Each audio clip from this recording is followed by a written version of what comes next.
J'ai eu ma première crise de douleur vers l'âge de 7 ans.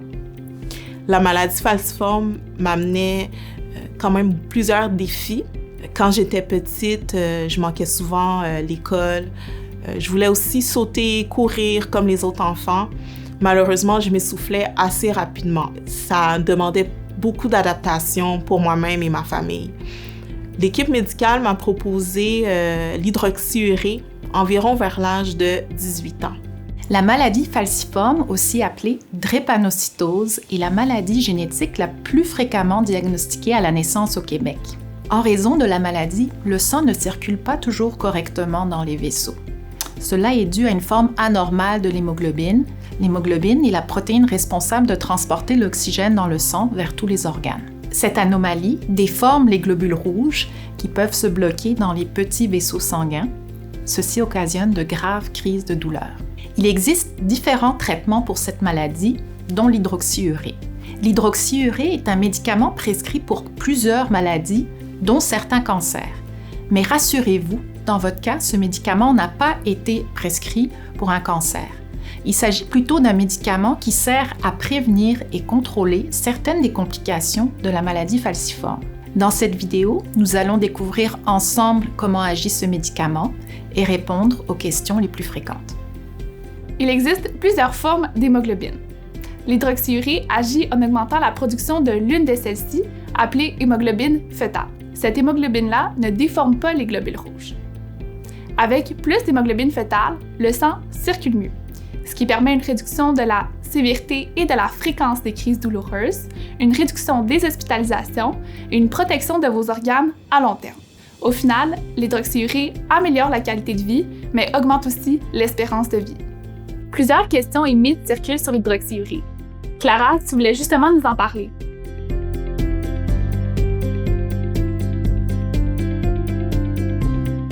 Oui, en fait, quand j'ai commencé l'hydroxyurée, j'avais quand même beaucoup de questions.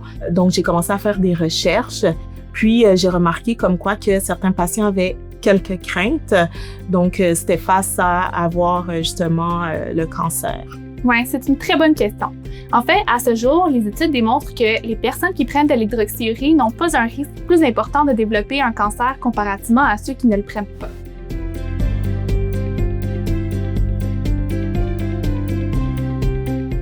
En parlant avec d'autres personnes, j'ai entendu dire que ce médicament pouvait faire tomber les cheveux et ça pouvait aussi les rendre plus fins. Est-ce que c'est vrai? Non.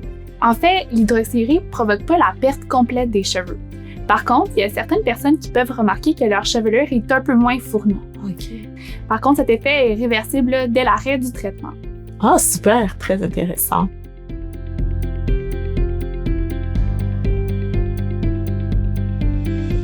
Pour ma part, j'avais certaines craintes en prenant l'hydroxyurée. C'était ma capacité à avoir des enfants. Donc, avez-vous des informations ou des conseils par rapport à cela? Je comprends, c'est une crainte qui est totalement justifiée. En fait, l'hydroxyurée diminue la capacité à avoir des enfants, mais cet effet ne dure pas dans le temps. Attention, par contre, l'hydroxyurée n'est pas un moyen de contraception. Donc, si vous désirez avoir un enfant ou vous cherchez un moyen de contraception fiable, parlez-en à votre équipe de soins, ce seront les meilleurs pour vous donner des conseils. Pour un patient qui débute l'hydroxyurée, voici ce que l'équipe de soins peut lui suggérer. Pour être efficace, ce médicament doit être pris à long terme. Il doit être pris chaque jour avec ou sans nourriture, idéalement à la même heure et conformément à l'ordonnance de votre médecin. En cas de difficulté à avaler les comprimés, il est recommandé d'en parler au pharmacien ou pharmacienne. Il existe des solutions. Le respect des rendez-vous médicaux et des prises de sang sont importants car ils sont essentiels pour ajouter la dose du traitement en toute sécurité. Enfin, en prévision d'une grossesse, il est recommandé d'en discuter avec votre équipe de soins. Clara, ça fait déjà un bon moment que vous prenez l'hydroxyurée. Pouvez-vous nous partager votre expérience? Oui, en fait, pour moi, l'hydroxyurée a eu un impact quand même notable dans ma vie. Avant, je me sentais quand même très fatiguée. Depuis que je prends l'hydroxyurée, j'ai une vie beaucoup plus active, j'ai plus d'énergie. Je partage ma vie avec mon mari, mes 3 enfants. Donc, l'hydroxyurée m'a quand même beaucoup aidée. Aussi, ça m'a permis de continuer mon cheminement scolaire. Aussi, l'équipe médicale m'a beaucoup conseillé, soutenu afin de passer à travers les nombreux défis que cette maladie peut amener. Merci pour ce témoignage touchant, Clara. Ça fait plaisir. En conclusion, l'hydroxyurée est un allié précieux pour vivre avec la maladie falciforme. En comprenant comment agit ce médicament et surtout en posant vos questions à votre équipe de soins, vous serez bien outillé pour prendre des décisions éclairées. Surtout, prenez soin de vous.